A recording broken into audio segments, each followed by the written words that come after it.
Hello students, welcome back to our channel. আৰু আজি আমি সলভ কৰিম SSLC 2015 ৰ ম্যাথমেটিক্সৰ MCQ যিবিলাক কোৱেশ্চন আছিল সেইখিনি। তো প্ৰথমতে আৰম্ভ কৰিছো 1 নম্বৰৰ পৰা। 1 নম্বৰত কৈছে কি যে তলৰ বাস্তৱ সংখ্যাবোৰৰ কোনটো নিৰৱধি পৌনঃপুনিক। তো প্ৰথমত যি দুটো অপচন আছে √3 আৰু পাই, √3 আৰু কি আছে পাই, এই দুটোই কি অপৰিমেয় সংখ্যা, অপৰিমেয় সংখ্যা। আৰু অপৰিমেয় সংখ্যাৰ দশমিক বিস্তৃতি কি হয় অবিৰত অপুনৰাবৰ্তিত, অবিৰত অপুনৰাবৰ্তিত। আচ্ছা, বাকি থাকিল কি আমাৰ 1/7 আৰু 13/125। তো এই দুটাৰ ভিতৰত যিকোনো এটা হ'ব লাগিব। তো যেহেতু আমাৰ আমি জানো যে 125ক যদি আমি লিখিব পাৰো কি 5 কিউব, তো এইটোক আকৌ 1 × 5 কিউব বুলি লিখিব পাৰো। তার মানে 2 to the power 0 × 5 কিউব। তো ওপৰত কি আছিল 13/125, তাৰ মানে এটুক আমি লিখিব পাৰিম 13/2 to the power 0 × 5 কিউব। তার মানে 2 to the power n × 5 to the power m আৰ্হিৰ হৈ গ'ল, য'ত n আৰু m পূৰ্ণ সংখ্যা। তো যেহেতু এনেকুৱা হলে কি হয় এইটো সাৱধি হয়। তো আমাক সাৱধি বুলি কোৱা নাই, কৈছে কি নিৰৱধি। কোৱেশ্চনত কি উলিয়াব লাগে নিৰৱধি। তো নহলে নিৰৱধি বাকি কোনটো থাকি গ'ল 1/7। তো 1/7 যিটো হৰ আছে হৰটো 7 আছে, আৰু 7ক আমি 2 to the power 0 × 5 to the আমি 7ক 2 to the power n × 5 to the power m আৰ্হিত সজাব নোৱাৰো। গতিকে এইটোৱে হৈ যাব আমাৰ নিৰৱধি পৌনঃপুনিক। গতিকে এইটোৰ উত্তৰ হৈ যাব অপশন সি 1/7। তো নেক্সট 2 নম্বৰত আহিছো। 2 নম্বৰ একেবাৰে সহজ, কৈছে কি √7 ইজ মানে √7 টো কি, √7 অপশনত দিয়া আছে অসমীয়াত। তো √7 এটা অখণ্ড সংখ্যা, অখণ্ড সংখ্যা তো নহয়, পরিমেয় সংখ্যাও নহয়, মৌলিক সংখ্যাও নহয়। আৰু ইয়াত অপশন ডি এটা আছিল, অপশন ডি ইয়াত প্ৰিণ্টিঙত উঠা নাই, অপৰিমেয় সংখ্যা বুলি লিখা আছিল, অপৰিমেয় সংখ্যা। আৰু ইয়াৰ উত্তৰ হ'ব √7 এটা অপৰিমেয় সংখ্যা, option D. Okay, next question লৈ আহিছো। নেক্সট এইটো তো হয়ে গ'ল। এতিয়া 3 নম্বৰ। তো 3 নম্বৰত আমাৰ দিয়া আছে এটা ত্ৰিঘাত বহুপদ 3x³ - 5x² - 11x - 3। তো ত্ৰিঘাত বহুপদ বা ত্ৰিঘাত সমীকৰণৰ ক্ষেত্ৰত আমি কি জেনাৰেল ফৰ্মটো এনেকুৱা থাকে, সমীকৰণ হলে 0 থাকিব, আৰু যেহেতু বহুপদ বুলি কৈছে 0টো নাথাকে। তো তেতিয়া তাৰ শূন্যবোৰৰ যোগফল কি হয় -b/a। তো ইয়াতে আমি যিটো দিয়া আছে বহুপদ সেইটো এবাৰ লিখি ল'ম। কি আছে দিয়া আমাৰ 3x³ - 5x² - 11x - 3। তো ইয়াত a কিমান 3, b দিয়া আছে -5, c দিয়া আছে -11 আৰু d দিয়া আছে -3।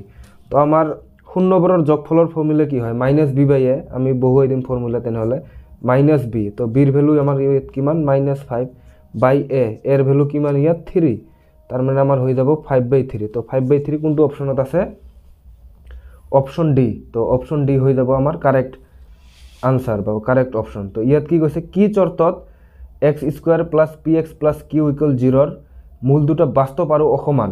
তো এইটো প্ৰায়ে কৈ থাকো, আগৰ যেটো 2014 আছিল তাতো আলোচনা কৰা হৈছিল। আমি জেনারেল ফর্মটো কি জানো যে ax² + bx + c = 0 আৰু a ≠ 0 হওয়াটো ম্যান্ডেটৰি। দ্বিঘাত সমীকৰণৰ মূল দুটা বাস্তৱ আৰু অসমান কেতিয়া হয় যেতিয়া b² - 4ac > 0 হয়। তো এই ক্ষেত্ৰত যেহেতু আমাৰ সমীকৰণটো কি বুলি কৈছে x² + px + q, তো এই ক্ষেত্ৰত আমাৰ x² + px + q = 0 দি আছে। আমাৰ এইটো চৰ্ত হ'ব লাগিব মূল দুটা বাস্তৱ আৰু অসমান হ'বলৈ হলে। তো বহুৱাই দিম b ৰ ভ্যালু ইয়াত কিমান, ইয়াতে a মানে কিমান 1, b মানে p, c মানে q। তো আমাৰ হ'ব লাগে b² - 4ac > 0। আৰু এইবিলাক কিয় হয় নহয় এইবিলাক এক্সপ্লেইন কৰিছো ভালকৈ দ্বিঘাত সমীকৰণটোৰ ভিডিঅ'টোত। তো এতিয়া এক্সপ্লেইন নকৰো, অকল এনসাৰটো কৈ দি আছো। তো ভ্যালু বহাই দিলে কি পাম আমি p² - 4 × 1 × c মানে q > 0 হ'ব। তার মানে p² - 4q > 0 কোনটো অপশনত আছে আমাৰ অপশন সি হ'ব p² - 4q > 0। আচ্ছা, 4 নম্বৰ হৈ গ'ল। এতিয়া আহিছো নেক্সট 5 নম্বৰ কোশ্চেন লৈ। 5 নম্বৰত কি দিয়া আছে দুটা সদৃশ ত্ৰিভুজৰ বাহুৰ অনুপাত 4:9, তেন্তে ত্ৰিভুজ দুটাৰ কালিৰ অনুপাত কিমান হ'ব। তো এইটো বৰ্তমানৰ 2024 কাৰণে এইটো কোশ্চেন নাহিব বা আহিব নালাগে, কাৰণ এইটো কোৰ্সৰ পৰা এইবাৰ অমিট কৰি দিছে। তো যি কি নহওক এটোৰ উত্তৰ কি হ'ব আমি জানো আমাৰ এইবাৰ যেহেতু 6.3 লৈকে দিছে এটো নাহিব কিন্তু তথাপিও কৰি দিছো যে সদৃশ ত্ৰিভুজৰ বাহু দুটাৰ অনুপাত দিয়া আছিল 4:9 তেতিয়া হলে সিহঁতৰ কালিৰ অনুপাত হ'ব এটোৰ স্কয়াৰ কৰি দিলে হৈ গল স্কয়াৰ কৰি দিলে কিমান হ'ব 16 এটো কিমান হ'ব 81 তো 16:81 কত আছে option D will be the correct answer next কৈছে কি 1,0 আৰু -1,0 বিন্দু দুটাৰ মাজৰ দূৰত্ব প্ৰায় আহি থাকে 2014 তো আহিছিল এনেকুৱা সেম কোশ্চেন তো ডিসটেন্স ফর্মুলা আমি কি জানো x1 - x2 whole square plus y1 - y2 whole square তো ইয়াত বিন্দু দুটা আমাৰ কি দিয়া আছিল 1,0 and -1,0 তো ইয়াত x1 এইটো y1 এইটো x2 বুলি ধৰি ললে হল এইটো y2 বুলি ধৰি ললে হল তো ফর্মুলা বহাই দিম x1 মানে 1 - -1 সেকেন্ড ব্র্যাকেট দিব লাগিল প্লাস 0 - 0 হোল স্কয়ার তো 1 - -1 মানে 1 + 1 হোল স্কয়ার আর এটা 0 হ'ব এৰি দিলো তাৰ মানে 2 ৰ স্কয়াৰ স্কয়াৰ আৰু স্কয়াৰ ৰুট ক্যান্সেল গৈ থাকিব 2 তাৰ মানে ডিসটেন্স কিমান 2 ইউনিট তো ইয়াত অপশন কোনটো দিয়া আছে option D so option D will be the correct answer তাৰপিছত কি কৈছে যদি সূৰ্যৰ উঠন কোণ 45 ডিগ্ৰী তেন হলে এটা স্তম্ভ আৰু ইয়াৰ ছাৰ অনুপাত কিমান হ'ব তো এটা স্তম্ভ এনেকুৱা হ'ব বস্তুটো যে এটা স্তম্ভ দিয়া আছে পল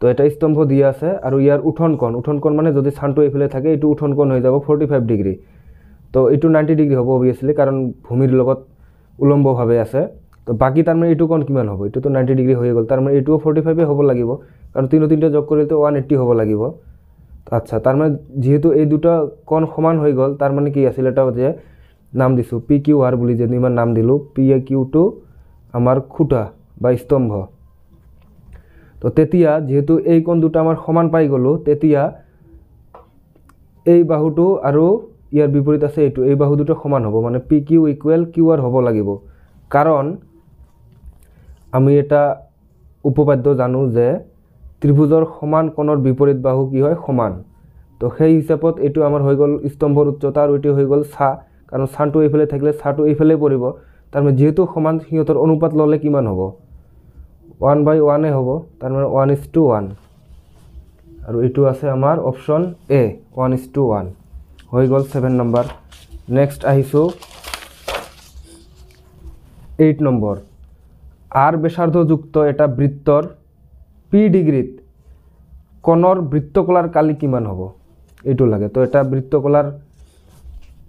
বৃত্তকলাৰ আমি এনেকুৱা বস্তু আছে যে ইয়াৰ যেটো থিতা আছে থিতা ইয়াত দিয়া আছে p ইন ডিগ্ৰীজ আৰু যেটো মানে ব্যাসাৰ্ধ এটো r বুলি দিয়া আছে তো আমি কি জানো বৃত্তকলাৰ কালি কি হ'ব লাগে θ/360 * পাই r স্কয়ার r মানে ব্যাসার্ধ বুলি লৈছো তো ইয়াত থিতা মানে কোণটো দিয়া আছে 3p বুলি আৰু 360 তো ঠিকে থাকিল * পাই r স্কয়াৰ কিন্তু অপশনৰ লগত মিলাব হলে p/360 ইয়াতে তলত 2 পূৰণ দিছো আৰু ওপৰতো 2 পূৰণ দিছো তেতিয়া আকৌ 2 ক্যান্সেল গলে সেম এটোৱে থাকিব তাৰ মানে p/ এটো কিমান হ'ব 720 * 2 পাই r স্কয়ার তো এটো অপশন কত আছে অপশন ডি এইটো তো ইয়াৰ লগত মিলি যাব কাৰণ এটো সলভ কৰিলে আমাৰ θ/360 * পাই r স্কয়াৰ টাইপতে আহি যায় তো এটোৰ উত্তৰ হ'ব অপশন ডি নেক্সট এটো একেবাৰে সহজ কোশ্চেন কিছুমান তথ্য দি আছে বহুলক উলিয়াব লাগে তো বহুলক মানে কি যেটো অবজারভেশন আটাইতকৈ বেছিবাৰ